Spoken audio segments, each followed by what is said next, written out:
पावन मंच को प्रणाम करता हूं और आपकी उपस्थिति को भी नमन करता हूं। अरे नमन कर दिया, ताली तो बजा दो। बहुत सुंदर आयोजन आज का, मैं बधाई देता हूं।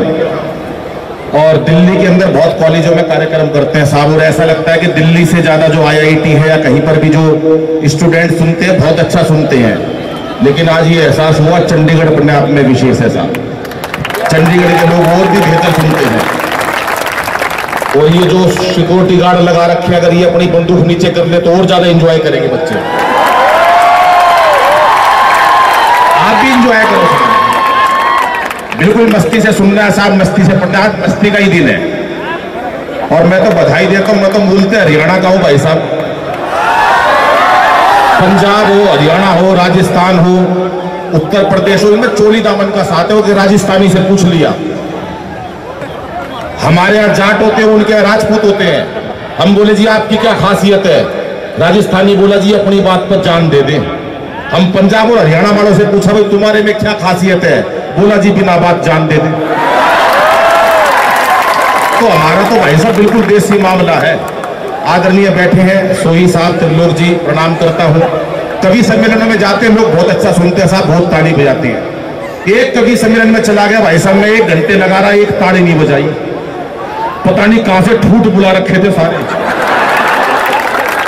1 घंटे महेंद्र जी लगे रहे भाई साहब, कोई ताली नहीं, बिल्कुल खामोश। पीछे एक बाबा खड़ा, उसने ताली बजाई। मैं बाबा के पास गया, मैंने कहा बाबा बहुत मेहरबानी, तेरे को मेरी लाइन समझ में आई, तूने मेरी कविता पे ताली बजाई। बोला मेरे तेरी एक लाइन समझ में नहीं आई, मैं तो तमाकू कूट रहा हूं, तू तो लगा रहे बस। तो चाहे तमाकू कूटो और चाहे मन से बजाओ, लेकिन एक बार हाथ खड़े करके तालियां बजा के बताओ कि मैं चंडीगढ़ में आया। कुछ लोग वहां बालकोनी पे खड़े हैं। हाँ बिल्कुल बिल्कुल तैयार है साहब, क्या बात है।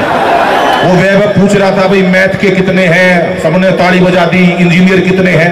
अरे ये पूछो भाई साहब, जो भी पूछने की बात है उसमें ये पूछो सबसे ज्यादा, मतलब पूछ रहे थे सबसे ज्यादा नंबर किसके, कौन सा प्रदेश ज्यादा। अरे ये पूछो गर्लफ्रेंड किस किस की है? सारे राज्य है भाई साहब। हरियाणा का आदमी बिल्कुल मस्त रहता भाई साहब। आप हरियाणा के प्रदेश के पास से यो इतनी लोग महिलाएं बैठी है, प्रथम पंक्ति में नमन करता हूं बहन जी। मैं तो एक कवि सम्मेलन में चला गया, पहली पंक्ति में एक महिला बैठी बाबूजी, और गुस्से से घूर रही मेरे को आधे घंटे से, खूब फुल गुस्से में। मैंने कहा बहन जी कोई गलती हो गई क्या? बोली नहीं, तेरी शकल मेरी सास से मिलती है। मैंने कहा सास कभी मूछ है क्या? बोली मूछ का तो पता नहीं, पर दाढ़ी रोज बनाती है। लेकिन कवि सम्मेलन का साहब मस्ती का माहौल रहता है, बहुत समय निर्धारित है और बरसात का टाइम भी है। ज्यादा लंबी कविताएं बाबूजी सुनाएंगे नहीं, ज्यादा लंबी कविता सुनाना अच्छी बात नहीं है। वो एक मंच से कवि ने बाबूजी इतनी लंबी कविता सुना दी, इतनी लंबी सुना दी, कविता सुनकर वहां पर बैठा हुआ एक 90 साल का आदमी मर गया। कितनी लंबी सुनेगा भाई साहब? मनीष जी कोई हद होती है थोड़ी ना, सुनाते रहो। कवि को कोर्ट ले जाया गया, जज साहब बोले कवि महोदय इतनी लंबी कविता सुना दी, तुम्हारी कविता सुनकर देश का एक वरिष्ठ नागरिक कम हो गया, तुम्हें सजा मिलेगी, वो भी फांसी की सजा मिलेगी, आप अपनी अंतिम इच्छा बताओ। कवि बोला जज साहब वही कविता मैं एक बार आपको सुनाना चाहता हूं। तो इतनी लंबी कविता हम सुनाने नहीं जा रहे हम भाई साहब, आपको बहुत मन की कविता सुनाएंगे। हरियाणा का आदमी तो वैसे ही मस्त होता है। हरियाणा की लुगाई इतनी देर चुप बिठा दो, सरदार जी मैं बता रहा हूं खड़ा नाश हो जाए। कभी नाश पता है ना कई प्रकार के होते, पंजाब में और हरियाणा में। एक खड़ा नाश होता है, वो एक ने हेलीकॉप्टर चलाना सीख लिया। घर वालों ने कहा यार तूने हेलीकॉप्टर सीख लिया, एक बार हमको भी शेयर करवा दे। बोला यार शोर बहुत मचाते हो। अरे बोला नहीं बचाएंगे, शोर वोर बिठा लिया अपने हेलीकॉप्टर में, पूरा परिवार हेलीकॉप्टर में शर्त पे बिठा लिया, कोई शोर नहीं मचाएगा। हेलीकॉप्टर काफी ऊंचाइयों तक ले गया, कोई नहीं बोला। मना कर रखी थी, अगले ने पीछे मुड़ के देखा, सारे नाराज हुए पड़े पूरा परिवार। बोला अच्छा चलो कोई कुछ तो बोलो, कोई नहीं बोला। उसने अपनी माँ से कहा माँ तू ही कुछ बोल। उसकी माँ बोली बेटा मैं अब क्या बोलूं, मैं तो जब ही नहीं बोली जब तेरा बाप नीचे गिर गया था। ये है पंजाब और हरियाणा की महिला, ज्यादा देर खामोशी से बिठा ही नहीं सकते उनको। वो मेरे को तो याद है भाई साहब, एक बहुत मोटी महिला, हाँ वहां यहां भी बैठी है, यहां नहीं बैठी, यहां नहीं बैठी। ये मोटी महिला और बैठी हो तो मैं क्यों बताऊं कहां बैठी है, अपना आप सोच ले। मैं यहां बैठी हूं, ये मोटी महिला और भाई साहब मरियल सा पति, सोई साहब 30-40 किलो का पति उसका मुश्किल से। हाँ, ये भी एक आया मंच पे कर रहा था, वो जो उतना ही होगा 30-40 किलो का, वो भी फालतू बता रहा हूँ भाई साहब, बिल्कुल मरियल सा पति, मोटी महिला, उसे ले गई टैटू वाले के पास, जाके बोली भाई साहब इनके हाथ पे शेर बना दो। अब टैटू वाला हरियाणा का था, उसने पहले तो पति देखा मरियल सा, ये बात सुन के उसका खून जल गया कि पहले तो पति देख, इसके ऊपर जंगल का राजा बनवाई। उसने पहले तो पति देखा मरियल सा 30-40 किलो का वैसे, उसके बाद इतना सा हाथ उसका, जरा सी कलाई वैसे, बोला इस पर सांप बढ़ेगा, और ये सांप भी फल वाला नहीं बन सकता, इसके मरावा सांप बनेगा बड़ा हुआ लंबा, और ये सांप तो इसी साल बनवा लियो, नहीं अगले साल केचवा बनाना पड़ेगा। और बोली मेरे हाथ पे, बोला बहन जी तू चाहे पूरा चिड़ियाघर बनवा लो। हरियाणा की मस्ती और पंजाब की मस्ती एक विशेष रहती है साहब, लेकिन आज चेहरों पर तनाव रहता है हमारे, हंसना जैसे हम भूल गए। 4 पंक्तियां पढ़ता हूं कि हंसना हंसाना आदत है मेरी, अपना बनाना आदत है मेरी, लोग तो मुंह फेर के चल देते हैं, आवाज देके बुलाना आदत है मेरी, आवाज देके बुलाना। अभी मेरी बात हो रही थी सोई साहब से, हम बहुत अच्छा पढ़ाई करके इंजीनियर बन जाएंगे, डॉक्टर बन जाएंगे, और भी बहुत कुछ जीवन में ऐसा प्राप्त कर लेंगे, लेकिन क्या फायदा उस इंजीनियर का जो वहां पर जाकर नौकरी पे भी ठूठ सा बैठा रहे। पूछेंगे कहां से आया, बोला चंडीगढ़ यूनिवर्सिटी से आया हूं, लेकिन चंडीगढ़ यूनिवर्सिटी का स्टूडेंट ऐसा नहीं निकलना है। सबका चहुमुखी विकास करने के लिए आज का कवि सम्मेलन रखा है कि हम सामाजिक और साहित्यिक संस्कारिक हर एक क्षेत्र में आगे बढ़े, ऐसी चंडीगढ़ यूनिवर्सिटी है। ऐसा मैं आपसे कामना करता हूं कि हर बच्चे के चेहरे पर एक मुस्कुराहट हो, कोई तनाव ना हो। भाई साहब तालियां आप बहुत अच्छी बजा रहे हो, नहीं तो कवि सम्मेलनों में चले जाते सरदार जी। मैं एक कवि सम्मेलन में चला गया, हर आदमी ताली बजा रहा, एक बैठा ठूठ वो नहीं बजा रहा। मैंने कहा भाई तू क्यों नहीं बजा रहा? कह रहा मैं बड़ा आदमी हूं भाई साहब, मैंने तो आदमी रखे हुए। और मैंने कहा ताली बजाने के लिए आदमी टेक लिए। एक कविता सुनाई भाई साहब, सारे हंसे, वो ही नहीं हंसा। मैंने कहा भाई साहब आप क्यों नहीं हंस रहे? बोला बताया था ना बहुत बड़ा आदमी हूं, मैंने आदमी रखे हुए हैं। मैंने कहा अच्छा भाई तूने हर काम के लिए आदमी रखे हुए हैं। 4-5 दिन बाद वही सड़क पर मिल गया। मैंने कहा नमस्ते भाई साहब। बोला नमस्ते। मैंने सुना आपकी शादी हो गई। बोला हाँ। मैंने कहा आप हनीमून पे नहीं गए?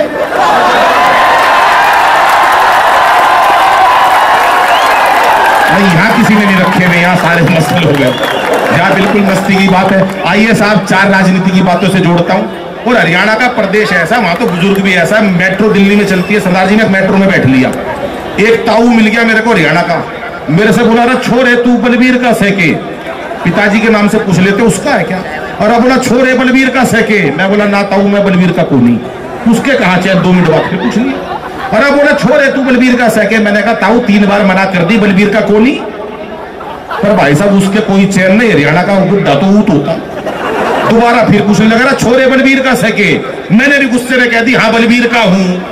बोला होगा भाई बलबीर का, पर तू लागता को लिया। तो ये मस्ती का आलम रहता है। एक बार जोरदार तालियां बजाए, मैं आपको कुछ राजनीतिक छंदों से जोड़ता हूं कि इस बार मोदी जी की आई सरकार, देखो सबको उम्मीद है कि अच्छे दिन आएंगे। सबको उम्मीद थी कि अच्छे दिन आएंगे, लेकिन पता नहीं आएंगे कि नहीं आएंगे। आएंगे तो अच्छी बात और नहीं आएंगे तो अच्छी बात, लेकिन 4-5 नेता तो खामखाराजी हो रहे हैं कि अच्छे दिन आएंगे। ये लोकसभा के इलेक्शन की बात करता हूं साहब, आप पंक्ति को आनंद लीजिएगा कि इस बार मोदी जी की आई सरकार, देखो सबको उम्मीद है कि अच्छे दिन आएंगे। और केजरी जी सोच रहे मेरे धरनों के लिए कहीं आलीशान एक चबूतरा बनाएंगे। मैंने कहा भाई चबूतरे का क्या करेगा? बोला जी रोज धरने देने पड़ते हैं, एक अच्छा सा चबूतरा बन जाएगा, मैं तो वहीं विश्राम कर लिया करूंगा, नहीं तो लाल किले जाना पड़ता है। पंक्तियों को आनंद लीजिएगा, 4 पंक्तियां पढ़ता और आपका पूरे सदन का आशीर्वाद चाहूंगा साहब कि इस बार मोदी जी की आई सरकार, देखो सबको उम्मीद है कि अच्छे दिन आएंगे। और केजरी जी सोच रहे मेरे धरनों के लिए कहीं आलीशान एक चबूतरा बनाएंगे। आडवाणी सोच रहे पीएम तो बने नहीं, आडवाणी सोच रहे पीएम तो बने नहीं, लगता है सीधे राष्ट्रपति ही बनाएंगे। और इस पंक्ति पे आपकी आईक्यू का पता चल जाएगा साहब, जितने लोग उनका आशीर्वाद चाहूंगा। कि आडवाणी सोच रहे पीएम तो बने नहीं, लगता है सीधे राष्ट्रपति ही बनाएंगे। और राहुल जी बोले नहीं कांग्रेस पे भरोसा, लगता है शादी मेरी मोदी जी कराएंगे। ये अच्छी बात है भाई साहब, ऐसा प्रदेश होना चाहिए। नेता विपक्ष का हो तो भी शादी में राजी है। लेकिन कांग्रेस से लोग क्यों नाराज हुए, दिल्ली की राजनीति बताता हूं साहब, 4 पंक्तियों में फिर आपको इतिहास दोहराता हूं कि कांग्रेस ने 65 साल में बड़ा अच्छा काम करा होगा, लेकिन क्यों नाराज हुए, पूरा देश नाराज हुआ कुछ चंद बातों से। 4 पंक्तियों में इतिहास बताता हूं, आपका समर्थन और आपका प्यार चाहूंगा। कि रामदेव को भगाया, याद है भाई साहब, वो रामलीला मैदान से लठ मार मार के, याद है कई लोगों को। अभी मोदी जी ने अपना सूट नीलाम करा, रामदेव जी बोले मैं भी करूंगा। मैंने कहा भैया तुम्हारे पास कौन सा है? बोला वो रामलीला मैदान में पहन के भागा था। मैंने कहा अच्छा ये बताओ रामदेव जी जिस टाइम आप वहां से भागे निकलकर, तो आपको मीडिया का डर था, पुलिस का डर था, किसका सबसे ज्यादा डर था? बोले मुझे तो यही डर था यार, मैं सूट में निकल रहा हूं, कहीं बाहर निकलकर आसाराम बापू ना मिल जाए। कि रामदेव को भगाया, अन्ना बाबा को सताया, दामिनी का कांड हमें दे रहा दुहाई है। आप याद करो क्यों नाराज हुए लोग। रामदेव को भगाया, अन्ना बाबा को सताया, दामिनी का कांड हमें दे रहा दुहाई है। और देश का किसान रोया, सीमा पे जवान रोया, पीएम की खामोशी भी रास नहीं आई है। देश का किसान रोया, सीमा पे जवान रोया, पीएम की खामोशी भी रास नहीं आई है। और शीर्ष नेताओं ने सदा घटिया बयान दिए, शीर्ष नेताओं ने सदा घटिया बयान दिए, रोज घोटालों ने छवि उनकी गिराई है। और महंगाई ना रोक सके बाकी जो भी वोट बचे, झाड़ू वाली पार्टी ने कर दी सफाई है। दिल्ली में भाई साहब 70 सीटों में से 67 सीटें आई केजरीवाल साहब की। मैंने पूछा उनसे, मैंने कहा 70 सीटों में से साहब 67 आई है, 70 क्यों नहीं आई? बोला यार झाड़ू कितनी भी अच्छी दे लो, थोड़ा बहुत कूड़ा रह ही जाता। स्थिति यहां तक पहुंच गई है। लेकिन पढ़ाई पढ़नी चाहिए साहब मन से। मैं देख रहा हूं यहाँ बच्चे बहुत मन से पढ़ते हैं, बहुत दूर से आए हुए हैं। लेकिन मैं एक संदेश जरूर देता हूं, रखियो यार।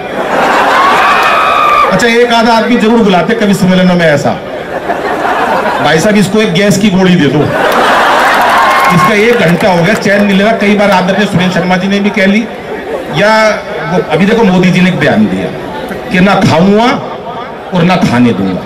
मैं एक बात ये पूछ रहा हूं भाई साहब, जब ना खाएगा ना खाने देगा तो फिर ये शौचालय किस लिए बनवा रहे हैं? ये इन लोगों के लिए बनवा रहे जिन्होंने भी आवाज निकाली थी। भैया इन्हें ले जाओ, एक बार करवा लाओ, एक बार जोरदार तालियां बजाए साहब मिलके। मैं आपको हास्य कविता से जोड़ता हूं। बालकोनी वाले का भी विशेष प्यार चाहूंगा साहब। हाँ ये बहुत, अरे इतना प्यार भी ना चाहिए, ये तो खुश हो गए, ज्यादा ही मस्ती में आ लिए। देखो मस्ती से पढ़नी चाहिए, जैसे भाई साहब पंजाब का बच्चा पढ़ता, हरियाणा का बच्चा पढ़ता, वो एक का रिजल्ट आने आ गया, पिताजी ने पूछा भाई तेरा रिजल्ट आया था बेटा क्या हुआ? अरे बोला होना क्या था, वो सरपंच का छोरा फेल हो गया।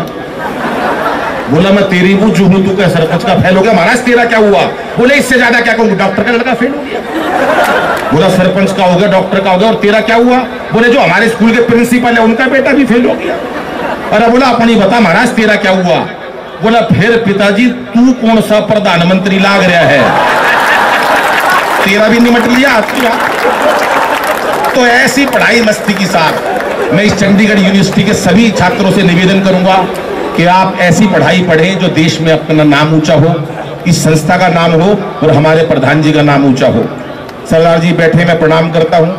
मैं बात तो इन पे भी बहुत कुछ कहना चाहता हूं, लेकिन समझ में नहीं आ रहा कहूं क्या नहीं कहूं, क्योंकि बाद में भाई साहब लिफाफा भी लेना और जाना भी इनसे ही है।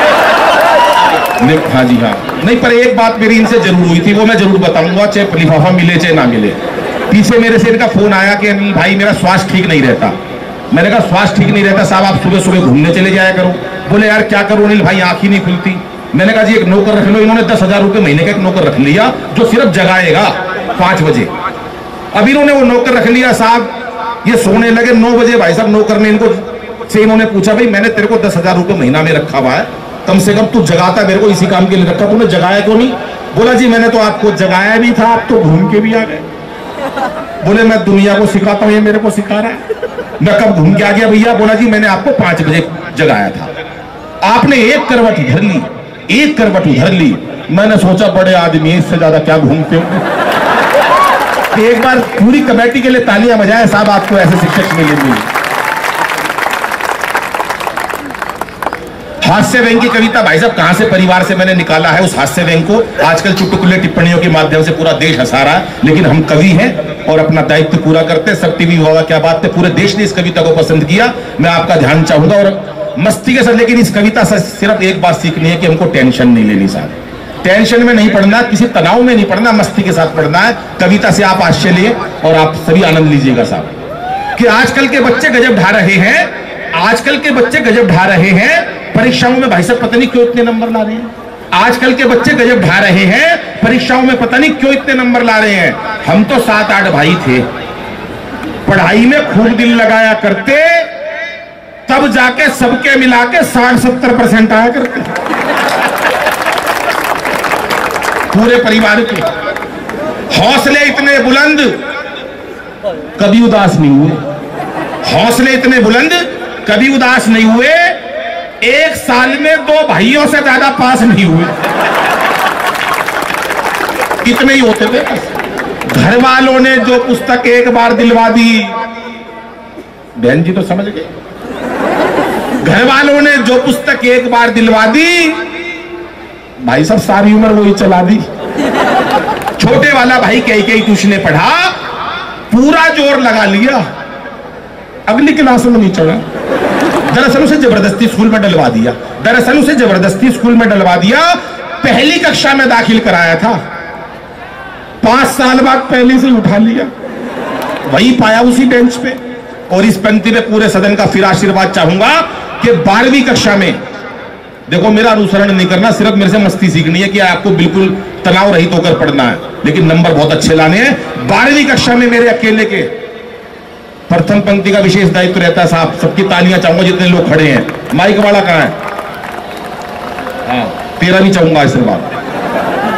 12वीं कक्षा में कान खोल के सुन लो, चौकन्ने हो जाओ, हाथों को तैयार कर लो साहब। मेरे अकेले के पूरे परिवार में, बाबूजी सरदार जी आप बहुत ध्यान से सुन रहे हो, सुन लो। 12वीं में मेरे अकेले के 33% नंबर आए। ये है खुशी आप लोगों की। मुझे लगा कि मैं चंडीगढ़ में आया हूं। 12वीं में मेरे अकेले के 33% नंबर आए थे। घर वालों ने जश्न मनाए थे। कैसे जश्न मनाए थे सुनो। जब मैं रिजल्ट देखकर घर लौटा तो अद्भुत घड़ी थी। बड़ी बुआ दरवाजे पे आरती का थाल लिए खड़ी थी।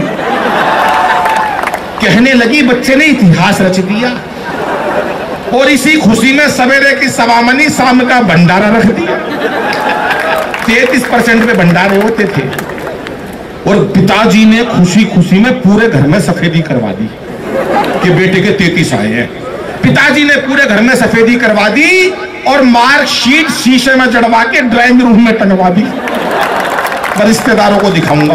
और कविता का सबसे पावरफुल पंच देता हूं और सबका आशीर्वाद चाहूंगा कि बड़ी अम्मा ने तो यहां तक कह दिया, दादी मां ने तो यहां तक कह दिया कि अब जब तक इस बच्चे की पढ़ाई चलेगी, घर में देसी घी की अखंड जोत जलेगी। ये अलग बात है पढ़ाई बीच में ही छुड़वानी पड़ी। सरदार जी 6 महीने से पहले जोत बुझानी पड़ी। लेकिन ना कोई शिकवा ना कोई गिला, दाखिला आखिर कॉरेस्पॉन्डेंस में मिला। क्योंकि हमारे समय में बच्चे पढ़ाई से बिल्कुल नहीं घबराते थे। एक कक्षा में कई साल लगाते थे। और कई बच्चों के तो रिश्ते भी स्कूल के थ्रू आते थे। ये महेंद्र अजनबी जी की शादी स्कूल से ही हुई है कि 6ठी में पढ़ता 24 साल का हो गया। हमारे समय में बच्चे पढ़ाई से बिल्कुल नहीं घबराते थे। एक कक्षा में कई साल लगाते थे। और कई बच्चों के तो रिश्ते भी स्कूल के थ्रू आते थे। और कई बार तो भाई साहब सिलेबस तक एक्सपायर हो जाया करते। कई बार तो सिलेबस तक एक्सपायर हो जाया करते। बच्चे वही पढ़े रहते, साहब मास्टर रिटायर हो जाया करते। और जो बच्चे एक कक्षा में कई वर्ष लगा दिया करते, उन्हें अगले साल कक्षा का मॉनिटर बना दिया करते। जो बच्चे एक कक्षा में कई वर्ष लगा दिया करते, उन्हें अगले साल कक्षा का मॉनिटर बना दिया करते। वही बच्चे आज देश के विजेता बन गए। और उस टाइम के सारे मॉनिटर आज देश के नेता बन गए, और उस टाइम के सारे बच्चे आज देश के, उस टाइम के सारे मॉनिटर देश के नेता बन गए। लेकिन आजकल के बच्चे जाने किस तनाव में रहते हैं, आजकल के बच्चे जाने किस तनाव में रहते हैं, हर वक्त एक अभाव में रहते हैं। आजकल के बच्चे जाने किस तनाव में रहते हैं, हर वक्त एक अभाव में रहते हैं। अरे बच्चों का बचपन बस्ते के बोझ तले दब गया, माँ बाप का प्यार कंप्यूटर टीवी व मोबाइल की भेंट चढ़ गया, माँ बाप का प्यार कंप्यूटर टीवी व मोबाइल की भेंट चढ़ गया। धन्यवाद।